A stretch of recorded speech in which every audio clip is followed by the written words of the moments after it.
Teman-teman, ketemu lagi dengan saya Edward. Nah, kali ini saya akan berbicara tentang bagaimana cara menghitung energi reaktif ataupun KVARH yang ditagihkan kepada pelanggan. Nah, meskipun penagihan energi reaktif ini tidak kepada seluruh pelanggan, tetapi hanya pada golongan tarif tertentu, seperti B2, I2 dengan syarat minimum dayanya 41,5 kVA, dan juga untuk pelanggan-pelanggan tegangan menengah dengan sistem tegangan 20 kV yang diterima oleh pelanggan. Nah, kriterianya adalah energi reaktif akan ditagihkan kepada pelanggan jika pemakaian energi reaktifnya lebih besar 62% dari energi aktifnya ataupun KWH. Nah, tapi kalau pemakaian pelanggannya lebih kecil atau sama dengan 62% dari energi aktif, maka tidak akan ditagihkan pemakaian energi reaktifnya. Nah, bagaimana untuk agar nilai energi reaktif yang terukur tidak melebihi 62% dari energi aktif?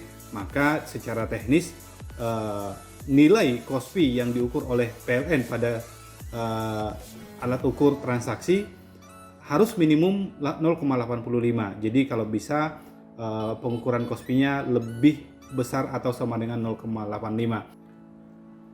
Jadi sebagai contoh, jika pemakaian energi aktif suatu pelanggan 1000 kWh, maka yang pertama kita hitung adalah berapa batasan KVARH yang digunakan pelanggan sehingga tidak akan ditagihkan energinya. Batasannya adalah 62%, yaitu 62% dari 1000 hasilnya adalah 620 kVARH. Nah, kondisi pertama, pelanggan tidak akan ditagihkan energi reaktif kalau pemakaian energi reaktifnya lebih kecil atau sama dengan 620 kVARH. Tetapi yang kedua, pelanggan akan ditagihkan energi reaktif kalau pemakaian pelanggan lebih besar dari 620 kVARH. Contoh, jika pemakaian pelanggan adalah 800 kVARH, maka energi yang akan ditagihkan adalah 800 dikurang 620 sama dengan 180 kVARH. Nah, jadi ini yang akan ditagihkan ke pelanggan dikalikan terhadap tarifnya. Baik, jadi ini adalah simulasinya ataupun penjelasan lebih tepatnya ya terhadap satu contoh tagihan yang sudah muncul di periode Maret 2022. Nah, ini dengan tarif B3, daya kontraknya adalah 240 kVA.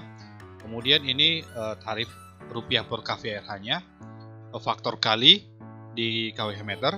Kemudian ini adalah tarif LWBP, tarif WBP-nya. Nah, untuk tarif ini untuk Batam bisa dilihat di website ini ya. Ini alamatnya. Kemudian contoh tagihannya seperti ini.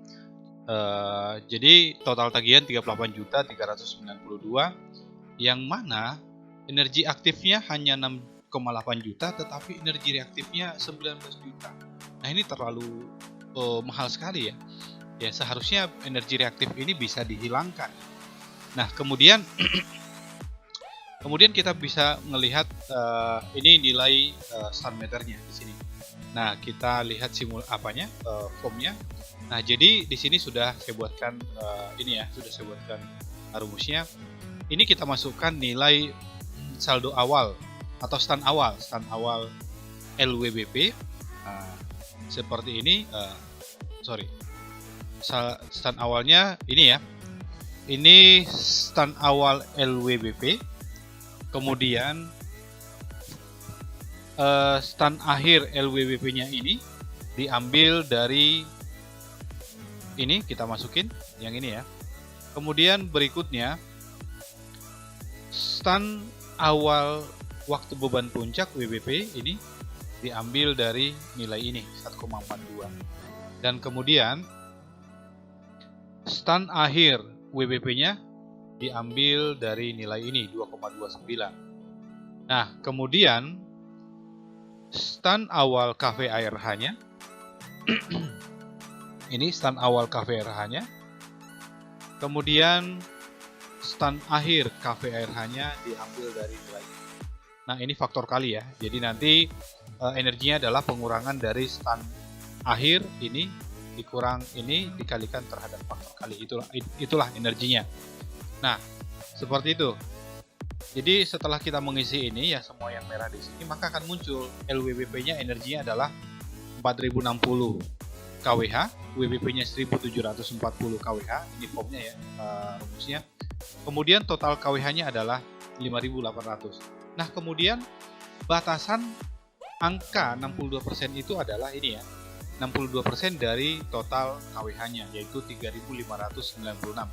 Nah, sehingga batasan yang tidak batasan yang diizinkan oleh PLN tidak akan ditagihkan adalah sebesar ini 62%, sebesar 3596 kWh.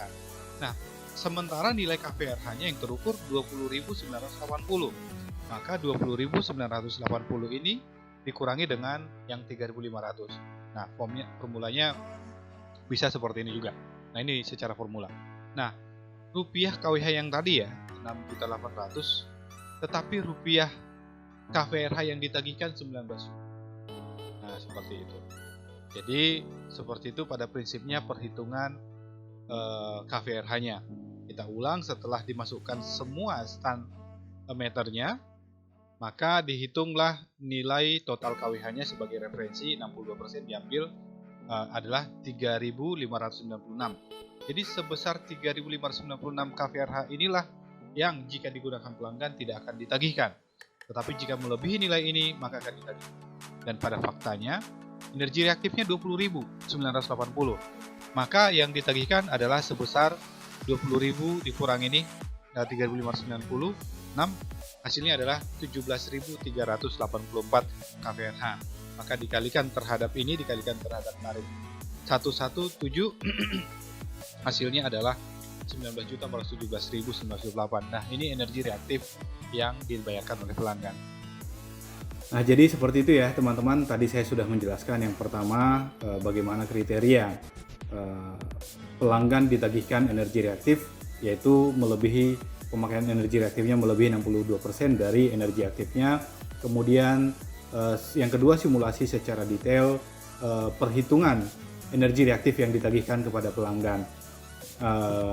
Nah, jadi seperti itu. Kemudian nanti saya akan menjelaskan kembali bagaimana supaya pelanggan tidak membayar energi reaktif. Artinya bahwa energi reaktifnya tidak melebihi 62%. Itu hubungannya terhadap nilai KOSPI. Nah, jadi seperti itu teman-teman video kali ini. Jika Anda menyukai video ini, silahkan untuk subscribe, share dan komen, dan juga klik tanda loncengnya.